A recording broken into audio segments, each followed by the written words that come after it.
इस वीडियो में हम देखेंगे कि अपने इमेज का साइज हम फोटोशॉप में कैसे चेंज कर सकते हैं।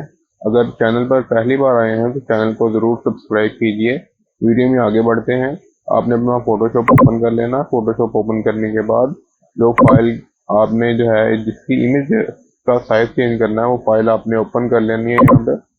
अब जैसे मैंने यहाँ पे इस फाइल का जो है वो साइज चेंज करना है। अब मैंने इसको जो है ओपन कर लिया है। इसको ओपन करने के बाद आपको यहाँ पे एक आइकन नजर आ रहा है, इमेज इमेज का आपको आइकन नजर आ रहा है। आपने इस पे क्लिक करना है और यहाँ पे आपको ऑप्शन नजर आ रही है इमेज साइज। ये आपने इमेज साइज पे क्लिक करना है। तो यहाँ पे आपको नजर आ रहा है इमेज के विड्थ लेंथ पिक्सल्स में नजर आ रही है। आप इसको जो है वो इंचेस परसेंटेज मतलब काफी ज्यादा ऑप्शंस है। इन सब में आपको देख सकते हैं कि आपकी इमेज जो है उसका साइज क्या है। अब मैं पिक्सल्स में इसका साइज यहाँ से चेंज कर देता हूँ। मैं इसका साइज कर देता हूँ 1000 कर देता हूँ। 1000 इसका मैंने विड्थ किया और इसकी लेंथ जो है वो 667 हो गई। ठीक है, अब मैं इसको जो है ओके पे जैसे क्लिक करूंगा तो इसका इमेज का साइज चेंज हो गया है।